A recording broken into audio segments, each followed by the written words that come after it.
আমাদের বিষয়ে আমরা চ্যালেঞ্জ করে বলতে পারি আমাদের দুর্নীতি জায়গা এখানে আমরা কিন্তু পরিবারের কাছে দায়বদ্ধ সরকারের কাঁধে কাঁধ মিলে এই সরকারকে আমরা সাপোর্ট দিই দুর্নীতি হয়েছে শুনেছি সিরাজগঞ্জ জেলা কাছে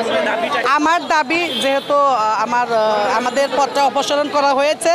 আমি মাননীয় ডক্টর মোহাম্মদ ইউনূস প্রধান উপদেষ্টা ওনার কাছে আকিল আবেদন করবো এই যে আমরা যারা মহিলা ভাইস চেয়ারম্যান নির্বাচিত হয়েছি বিশেষ করে নারীদের ক্ষেত্রে বলবো যে আমরা তো নির্বাচিত হয়েছি অনেক টাকা খরচ করি সেখানে আমরা কিন্তু পরিবারের কাছে দায়বদ্ধ অনেক কথাই শুনতে হয় আর অনেক কথাই শুনতে হয় না ঠিকই আছে সবই ক্ষতি আমরা চাচ্ছি যে এই সরকারের কাঁধে কাঁধ মিলে এই সরকারকে আমরা সাপোর্ট দিব এই সরকারকে আমরা সহযোগিতা করব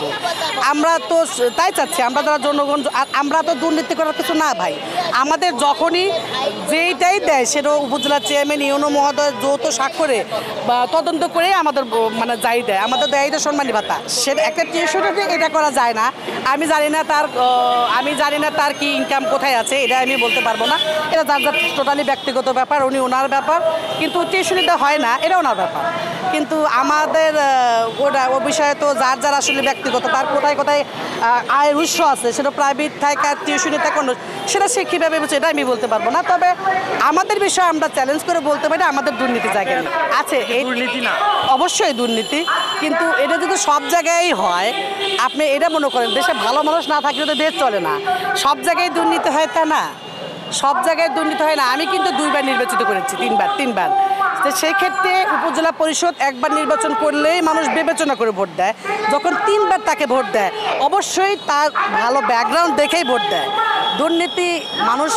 মানুষ মাত্রই ভুল আছে মানুষ মাত্রই দুর্নীতি আছে মানুষ মাত্রই সবাই আমরা ফেরেস্তা না সবাই আমরা ভালো না তার ভিতরে ভাই ভালো মানুষ থাকে তা বলা যাবে না দুর্নীতি হয়েছে শুনেছি যে দুর্নীতি হয়েছে শুনেছি দেখে এটা কীভাবে তারা ইনকাম করেছিল তারাই তো ভালো জানে ভাই ওখানে তো আমরা কিছু জানি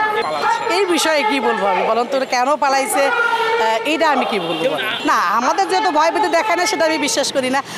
আমাকে তো ভয়ে দেখায় নাই আমি জনপ্রতিনিধি আমাকে তো ভয় দেখায় নাই আমি কি করে বলবো যে আমাকে ভয় দেখাচ্ছে কাকে ভয় দেখাচ্ছে এটা উনি ভালো জবাব